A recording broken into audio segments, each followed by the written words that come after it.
Welcome back to the Cricket Happening show today. That's on a Sunday.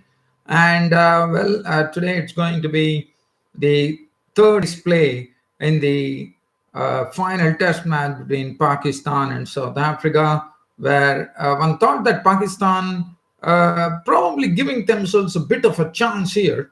The one moral victory was that they took the game into the fourth day, which they have been struggling in this particular series, as we know. But I can say one thing that the South Africans been a chase of 381 runs for victory, and they started with some being this particular test match. But I'll come back to that later. Yes, I mean there's not much to talk about, and then we have a look at the Big Bash game where the top three, Brendan McCullum, Max Bryant, the very talented young opener, and Brendan McCullum and Chris Lynn. These are the three players who actually shined in a match between Perth Scorchers. I think it is Brisbane Heat, so probably they turned up the heat. Brisbane Heat actually beating Melbourne Renegades. Melbourne Renegades were rooted for 91 in that match. I just need to look at it, but I can definitely talk about that. Other than that, there's not much to share. So let's test match, which is happening at the Bullring, which is called the Wanderers in Johannesburg.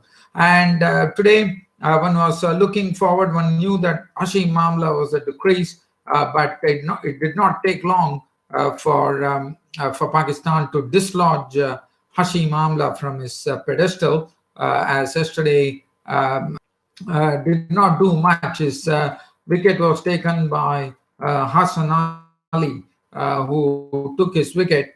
Let's have a look at what really happened as far as Hashim Amla. But Quinton de Kock was into his element. I mean, he had not scored a century and finally he came back good with his fourth test ton, and he also equaled his career best score of 100. In fact, Hashim actually, that was the first wicket to go today in the morning when Hashim Amla was caught by Sarfraz, as this ball from Hassan Ali did not rise at all. It was, did not rise to one's expectations. And Amla had gone onto the back foot to defend it. In fact, Amla had gone on the front foot to defend it, but it hit him on the glove, and Sarfraz Ahmed took the catch. But Amla was out for 71 with 14 boundaries. But the man who really hurt Pakistan and saw to it that Pakistan were given a big target to chase was none other than Quinton de Kock. As I said, after a gap of 2 years, he got his fourth test done. Also equaled his career best score, which was 129. But what a knock from Quinton de Kock. I mean, there was not much of big hitting, but all about fluent stroke making. As this 129, 14 with 3 boundaries, Rabada 21 with 3 boundaries. Shine was not out for 1, and 303 all out was the final tally for the South Africans. The wickets were shared, one could say. Fahim Ashraf and Shadab Khan sharing 3 wickets apiece, 1 wicket apiece to Abbas and Hassan Ali, and Mohammad Amir taking 2 wickets. Now, Pakistan with 81 runs for victory.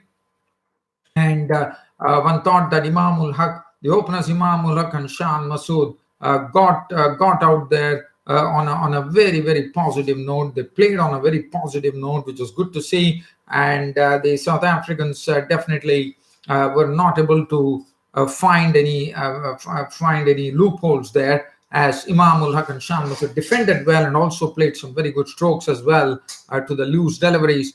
As this went on, Imam ul Haq and Shan Masood had started in right earnest, and they had put on 67 very good runs for the first wicket. But then finally Dale Steyn came in and knocked off both the openers. The score on 67, the first to go was Imam ul Haq, who had defended very well, and Imam ul Haq was trying to defend the delivery, but it was all he had got a nick onto it. Quinton de Kock had taken the resultant edge. He was gone for 35. Shan Masood also did a good job, scoring 37 with 4 boundaries. And this was a ball which actually jumped onto Masood, and there was an edge first, and then there was a review, and finally it was Shan Masood was not happy with the decision. It was reviewed, the decision was overturned, and it was basically big appeal. There was a big appeal for catch behind at the time, and the decision was overturned. And Masood was not happy with the decision, but he had to go decock Bolstein for 37 4 boundaries. But Azhar Ali, who has been having a very, very dismal time in South Africa, got a brute of a delivery from Dean Olivier, pitched outside the off stump and rearing up onto his face. Azhar Ali was trying to fend at the delivery. The ball ballooned in the air, and De Kock took the catch. But Azhar Ali ended up his tour of South Africa on a very, very sore note there. He was out for 15 with 3 boundaries. Yeah, he didn't have a good tour, but Asad Shafiq and Babar Azam kept they brought Pakistan back, even though Pakistan lost 3 wickets pretty quickly, and they were for thanks to Asad Shafiq and Babar Azam, who really decided it really started. So they precisely did. Once showing Asad Shafiq was very good as well, and they played in real one-day style as they were going at a clip of 6 runs per over in 10 overs. And finally, when stumps were drawn for the day, they've taken the game into the 4th day now. So 228 runs still to get. So one can say that one would have said that South Africa. Yesterday I was talking to you and I said that South Africa are definitely looking favorites, but here Pakistan have definitely given themselves a chance with 228 runs still to get and 7 wickets in hand. Still, they have Sarfraz Ahmed in the locker still to come, and if Babar Azam and Asad Shafiq can really carry it on, well, it would be a sort of a struggle. They still have some batting. Shadab Khan can bat, Fahim Ashraf can bat. Amir has shown that he can bat as well. So there could be a sort of really interesting thing happening. So, but at least Pakistan have given themselves an iota of a chance here, I reckon, by finishing at 153 for 3. Steyn 12 overs on mid and 237 was the main wicket taker. Philander 10 overs on for 28. Dylan Oliver 1 for 41. Rabada 10 overs on mid and 46.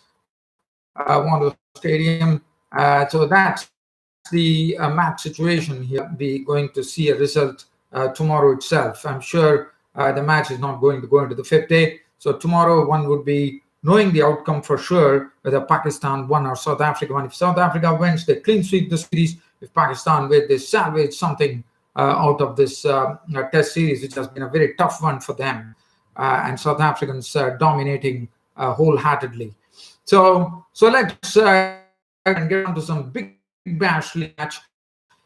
And we are talking about a big bash league match which was playing, and it was a very interesting match. In fact, Sydney Sixers were the ones who actually batted first, and they did a good job on thought here at the Wacker in Perth, where they raised 105. Bat opener Daniel Hughes balls 5-4, thrashed 38 of 21, 4 fours and 2 sixes included. Moises Enriquez chasing 78. Croft, who has come back after the ban, really made it count here. Played on the top of the order as an opener. He was there till the end when the victory came with an 87 unbeaten runs of 61 deliveries, 8 fours and 1 6 to take the man. Michael Klinger was out for 2, and there was some overlooking by the umpire there as Michael Klinger was out to the 7th ball of Ben Dwarshius for 2. Whiteman 22 of 17 for Alan Turner, who has been having a great BBL and is one of the a real limited overs talent, no doubt about it. As Alan Turner smacked some big sixes, he smacked 3 sixes and 4 boundaries in a really sort of a breezy knock of 60 of just 30 deliveries to see to it, giving good company to Bancroft. Keith was carted 3 overs for 36, 4 overs 1 for 26 for Darshius. Tom Curran also paid the price here, 3.5 overs, no made and none for 36. or Bashar Ahmed, 4 overs 1 for 40, Ondikas 2 overs 1 for 20, and Maninti, the off spinner, 2 overs 1 for 60, was named man of the match. And the match was between the Melbourne Renegades taking on the Brisbane Heat, but the Brisbane Heat totally turned the heat on the Melbourne Renegades by racking up 192. The top three were firing on all cylinders. First, it was Brendan the openers, young and talented Max Bryant, along with the other opener, Brendan McCullum, started charging the Melbourne Renegades bowlers in the power play overs. As not only in the power play overs, in fact, they put on a stand of 70 runs in 6.4 overs, which is exactly 40 deliveries. And definitely they did a good job. So it was a good start. And then Max Bryant played well. McCullum, after that, Chris Lynn joined in the fun. He slammed some runs as well. And it was really heavy stuff for Melbourne Renegades bowlers to handle. And finally, the top three fighting on all cylinders, McCullum, Lynn, and the young and talented Max Bryant, took the score to 192. And then Melbourne Renegades had no answer, succumbing under the pressure of a big score, were rooted out for 91, and thus ended the match with the Brisbane Heat turning on the heat on the Melbourne Renegades with the Premier League, where the left-arm seamer Mustafizur Rahman showed his skill. He is considered to be a very good death bowler. And yesterday, when 10 runs were required for his team, Rajshahi Kings did that beautifully by runs in the final over. We had a really Ruzu is a very good stroke maker, and he could not force the pace. And it was the bowling of Mustafizur Rahman really stood out as Rajshahi Kings won the game against Rangpur Riders. Well, this being said, it's about time for me to pull the curtain down on this daily cricket show of mine today by bidding you all a very good night. Thank you.